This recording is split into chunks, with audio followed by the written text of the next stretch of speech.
So the next videos we're going to go over, so for video 6, are sample titrations. So titrations, if you remember, are just neutralization reactions. So it's given the pH and concentration of one, whether an acid or a base, and finding the unknown of either acid or base. So the first thing that we always want to do for a titration problem is write out our neutralization reaction. So we know we have sodium hydroxide is neutralized, there's titrated until neutralized with hydrochloric acid. So we want to write our reaction. So we know that sodium hydroxide plus hydrochloric acid. And if you remember, neutralization reactions always create two things, a salt and a water. Okay, because it's just a double replacement reaction. So we know that the salt this time will be NaCl, then water is H2O. You always want to balance it. This one's already balanced, so we don't have to do anything. The next thing we want to do is we want to separate the information we have. So we know we have information on sodium hydroxide and we have information on HCl. So we want to figure out, well, what do we have information on? What do we need information on? So for sodium hydroxide, we know we have 25 milliliters of it. We also know we have 0.5 molarity of it. Hydrochloric acid, we know we have 50 milliliters. And the question's asking, what was the concentration of HCl? We know concentration just means the molarity.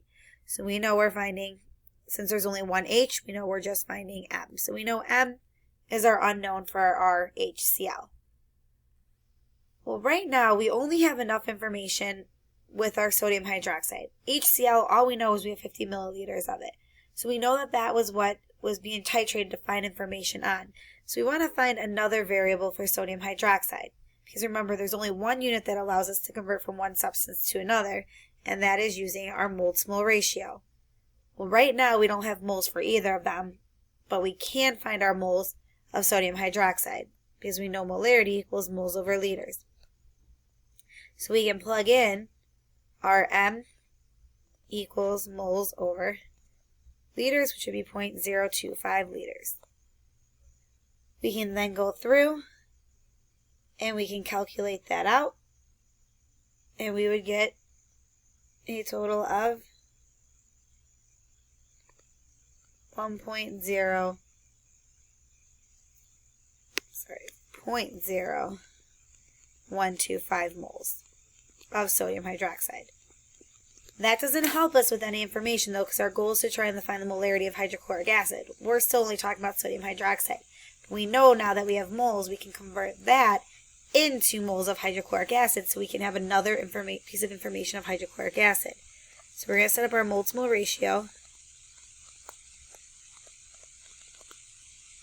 And it's a 1-to-1 this time, so we have 1 mole of NaOH for every 1 mole of HCl. So that'll give us 0.0125 moles of HCl. That still isn't what we need to find. We need to find our molarity, but we know our molarity equation is moles over liters. Well, we now have moles of HCl. Over here we have milliliters of HCl, so we can calculate our molarity by plugging in the 0.0125 moles of HCl over our 0.05 liters. Calculate that out, and we would get 0.25 M as our final answer.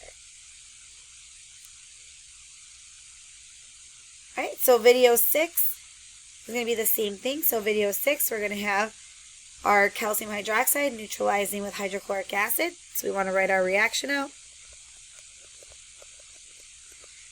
Okay, we know that we have always H2O plus a salt. We always want to crisscross, so it's calcium chloride, so CaCl2. Balance it, gives us 2. We want to write down information. We have 42.5 milliliters and 1.3 molarity of calcium hydroxide. And then we have information on HCl. We have 50 milliliters of HCl.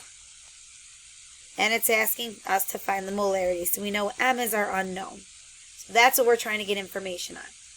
Well, right now we, again, only know 50 milliliters of hydrochloric acid. So we can't do anything with that to help us find our molarity. But if we find another piece of information of HCl, we can. So in order to do that, again, we need to find information on calcium hydroxide and then use our molar ratio. So we know here we can set up our 1.3 m equals our 0.0425 liters, and that will give us our X. X, when we calculate out, would be 0.055 moles of calcium hydroxide. But again, that doesn't help us with anything because we are asked to solve for hydrochloric acid, so we need to convert this into units of hydrochloric acid. The only way to convert from one substance to another is to use our mole-to-mole ratio. So we're going to set up our picket fence,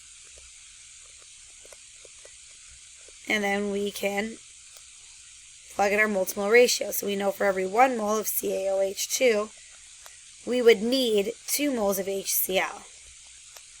So that would give us 0.1105 moles of HCl. That's not what it's asking, though. It's asking our molarity, but we know we can use our moles and our milliliters to find our molarity. So we know our M is our unknown. We know, because we just found it, 0.1105 moles of HCl, which means we have 0.05 liters of HCl. We can calculate that out, and we would get 2.21 m of HCl, which is what we're trying to find, molarity or the concentration of M. For homework, you need to do problem 21. Again, this is in the homework section, not in your notes section.